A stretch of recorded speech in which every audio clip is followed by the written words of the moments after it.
Budget అంటూ ప్రవేశపెడితే అసలు లెక్కలు చెప్పాల్సి వస్తుంది.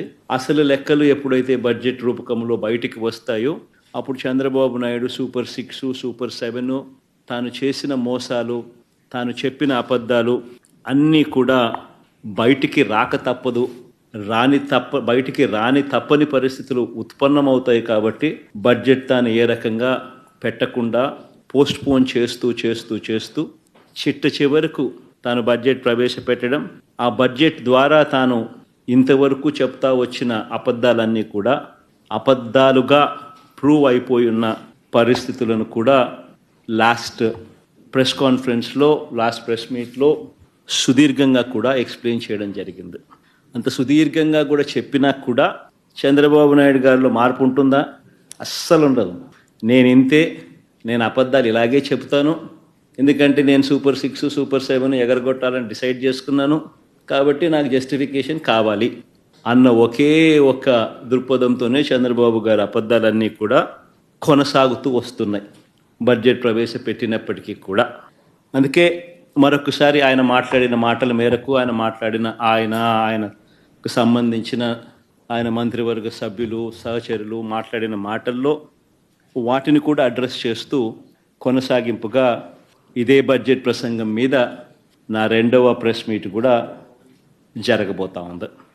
రాష్ట్రానికి సంబంధించిన అప్పు ఎంత, రాష్ట్రానికి సంబంధించిన అప్పు ఎంత, రాష్ట్రంలో అప్పులు ఏ మేరకు ఉన్నాయి అన్నది ఒక బడ్జెట్ అంటూ ప్రవేశపెడితే ఖచ్చితంగా ఆ బడ్జెట్ డాక్యుమెంట్స్లో రాష్ట్రానికి సంబంధించిన అప్పులు చూపించక తప్పదు.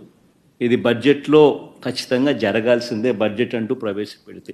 కాబట్టి ఒక్కసారి రీకాల్ చేస్తూ మళ్ళా ఒకసారి అసలు చంద్రబాబు నాయుడు తానంతటి తానే ప్రవేశపెట్టిన ఈ బడ్జెట్లో తాను చెప్పిన లెక్కల ప్రకారమే అప్పుల విషయంగా మళ్ళా ఒకసారి క్విక్గా రీక్యాప్ చేసేదానికోసం ఉజ్జాయింపుగా ఫిగర్లు చూపిస్తా. ఇది బడ్జెట్లో ఆయన ప్రవేశపెట్టిన budget documents page number 14, page number 16.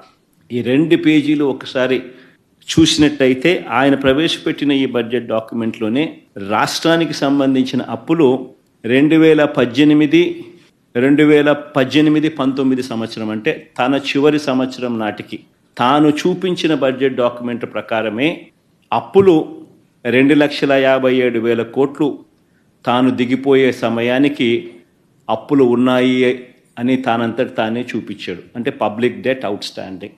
అదే మాదిరిగా పేజ్ నెంబర్ 16లో అదే 2018-19కి సంబంధించి గవర్నమెంట్ గ్యారంటీ ఇచ్చిన అప్పులు కూడా లెక్కేసుకుంటే ఎంత అంటే తానంతటి తానే 55,000 కోట్లు అని చెప్పి తానే తేల్చాడు. 2 కలిపితే రాష్ట్ర ప్రభుత్వానికి చంద్రబాబు నాయుడు దిగిపోయే టయానికి ఉన్న అప్పులు 3,13,000 కోట్ల రూపాయలుగా 3,13,000 కోట్లు అంటూ చంద్రబాబు నాయుడు గారు తాను స్వయంగా ప్రవేశపెట్టిన బడ్జెట్ డాక్యుమెంట్స్లో తానే తేల్చి చెప్పాడు. పేజ్ నెంబర్ 14, పేజ్ నెంబర్ 16 తాను ప్రవేశపెట్టిన బడ్జెట్ డాక్యుమెంట్లలో ఇదే అప్పును 2024-25 అంటే మా వైఎస్ఆర్సీపీ ప్రభుత్వం దిగిపోయే నాటికి రాష్ట్రంలో ఎంత అప్పులు ఉన్నాయి అని చెప్పి తానే తేలుస్తూ తానే ప్రవేశపెట్టిన అదే బడ్జెట్ డాక్యుమెంట్లో అదే పేజ్ నెంబర్ 14, అదే పేజ్ నెంబర్ 16లో తాను చెప్పుకొచ్చాడు. 2023-24 అంటే మన ప్రభుత్వం వైఎస్ఆర్సీపీ ప్రభుత్వం దిగిపోయే నాటికి ఉన్న అప్పులు 4,91,000 కోట్లకు ఎగబాకాయని, అదే రకంగా ప్రభుత్వం గ్యారంటీ ఇచ్చిన అప్పులు 1,54,000 కోట్లకు ఎగబాకాయని, 2 కలిపితే 2023-24 సంవత్సరం అంటే వైఎస్ఆర్సీపీ ప్రభుత్వం దిగిపోయే నాటికి 6,46,000 కోట్ల రూపాయలని చెప్పి తానే తేల్చాడు. అంటే 3,13,000 కోట్లు తాను దిగిపోయే నాటికి ఉన్న అప్పులు వైఎస్ఆర్సీపీ ప్రభుత్వం దిగిపోయే నాటికల్లా 6,46,000 కోట్ల రూపాయలను తానే తేల్చి చెప్పాడు. తాను ప్రవేశపెట్టిన బడ్జెట్ డాక్యుమెంట్లే సాక్ష్య ఆధారాలతో సహా ఇక్కడ ప్రవేశపెడతా ఉన్నాం.